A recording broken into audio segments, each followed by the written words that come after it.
Te amo hoy, por tanto, no utilizaré palabras como tul en mi declaración de amor, que no sé qué significan,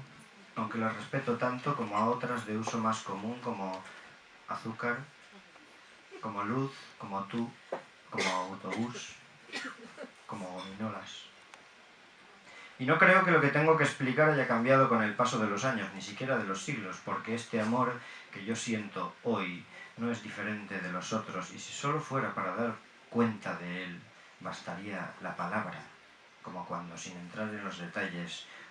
se dice mar y todo el mundo sabe lo que es, pese a que el mar no sea nunca igual, pese a que haya más de uno, pese a que se lo suele mencionar desde la tierra, sin conocerlo a fondo, de oídas, o quizá por eso, y en esa inexactitud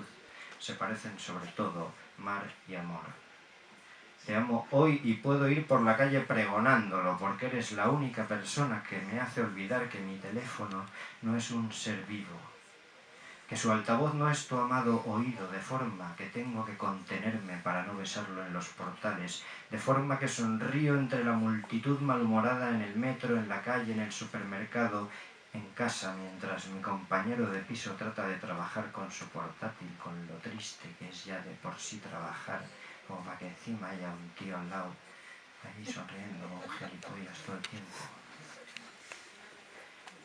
Para algunos, no para mí, que vivo en el amor amortiguante y todo me parece enamorante. Te amo hoy, lo que conlleva una dosis de cinismo, porque pienso que es difícil encontrar a una persona que coincida en el espacio urbanístico con uno y que se pueda hablar con ella durante horas sin decir realmente nada, y que no sea ni radical de ultraderecha, ni una drogadicta, ni viaje mucho, ni tenga novio, ni tenga novia, ni quiera estar contigo para algo, entre comillas, ni sea posesiva, ni esté chiflada con violencia, ni tenga ya 2 hijos, pareja e hipoteca, nada mío, tampoco todo. Es tan difícil que más que de la persona uno se enamora del amor,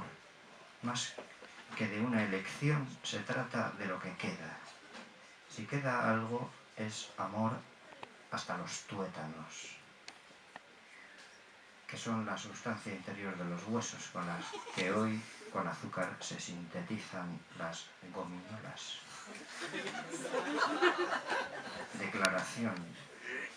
Mi amor es una gominola azul, como tu pupila. Y tú hablando por teléfono conmigo desde el autobús nocturno, mi luz, te has ido.